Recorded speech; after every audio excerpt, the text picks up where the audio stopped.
Hi, welcome to Step by Step Listening. I'm Cheryl Andrews and I'm also known as the Strength and Solution Detective, and I help you do more of what you love and ditch the critic that says you can't.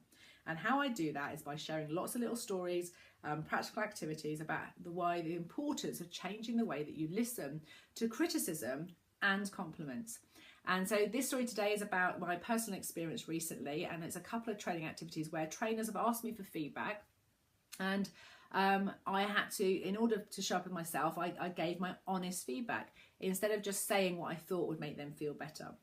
So I've just finished the second 3 days of systemic modelling in with Clean Learning, which is where I go to update my training skills so that when I'm working with my business owners in small groups of sort of 4 to 5 people, and I'm helping them to change the way they listen to themselves and changing the way that they listen to the people around them, I'm more resourced and more able to do it.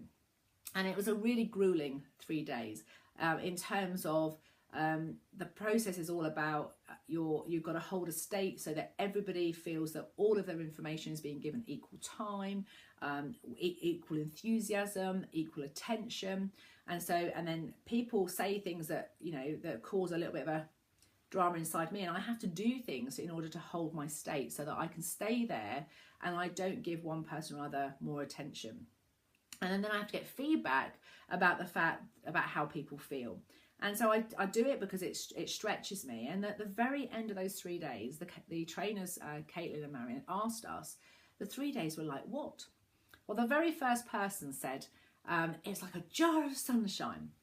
And my first response when I heard the question was, dismantling. And I felt quite heavy. I felt quite exhausted. And dismantling was the first word that came to my head. And I have to be really honest with you now, I didn't really hear what everybody else said. Somebody else said something over here, and I kind of remember them looking like this. I could see them moving and looking very happy, but I didn't really hear what everybody said. And part of that will be because I was so busy in my head going, oh God, dismantling sounds awful. And even though I've done this work for ages and I know that Caitlin and Marion won't take it that way, my little voice starts going off. So now I'm so busy listening to what I'm not doing right, I'm not hearing what everybody else is saying. And so it comes round to my turn and I'm asked the question and I go, dismantling. Now in the past I might have changed that because I want to make it sound really good, but I decided the course is all about being true to yourself and showing up as your whole of you. So it's the only word I could come up with, so that's the one I came up with, dismantling, that was true for me. And when I left the house to go to the car, as I walked up the hill, so like a slope on the driveway, I got to the car and I remember feeling like it was just like I was just leaving all this crap behind. And it's pretty much how my clients feel when they come and work with me. They come in with their heads all full and it's all a bit mangled, and then we work together and they kind of organise their thoughts, and then they can ditch the rules and all the beliefs and all the stuff that doesn't serve them to be the best version of them. They can leave them with me and I shred them and get rid of them, and they just go off and everybody's okay. So I went there to basically experience the same thing that I give my clients. And as I got to the car, I was sort of like, I found myself sort of going, I went,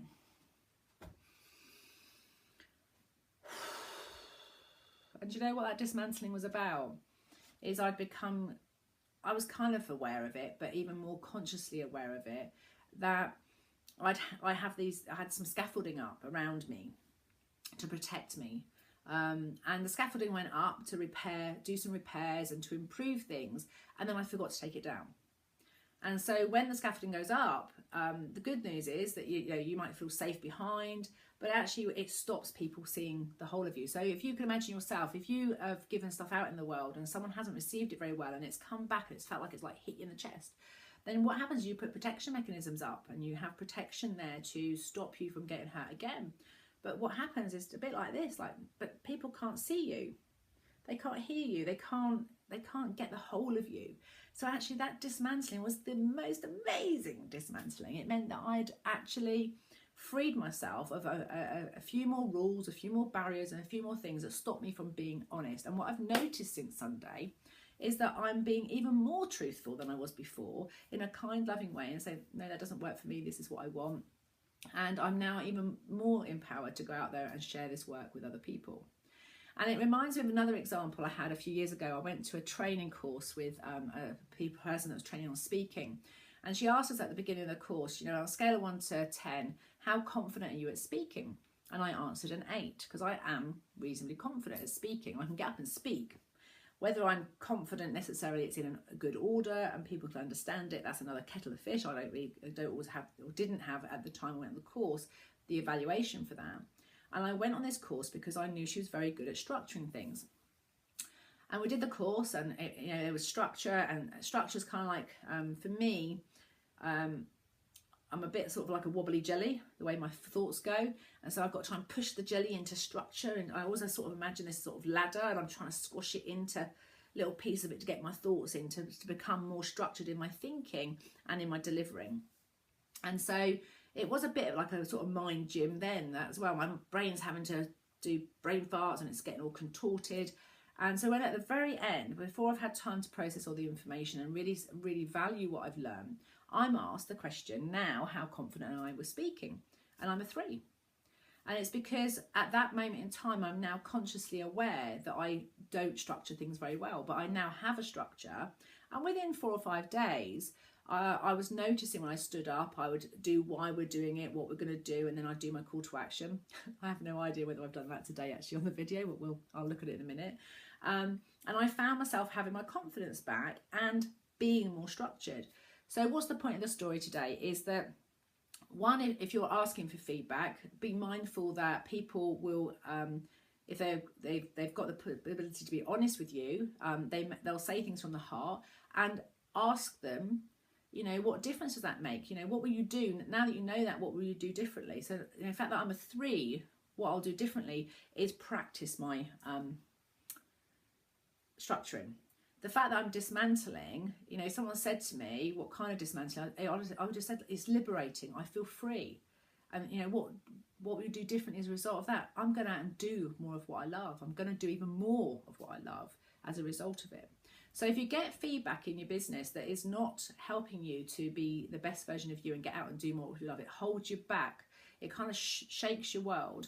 And you'd like to find out how changing the way you listen to criticisms and compliments could improve your performance, improve your time management, and improve the clarity of the message that you send out there, then please book a no obligation clarity call below. Have a great week. Thanks for listening to What's Working Wednesday, and I'll speak to you soon.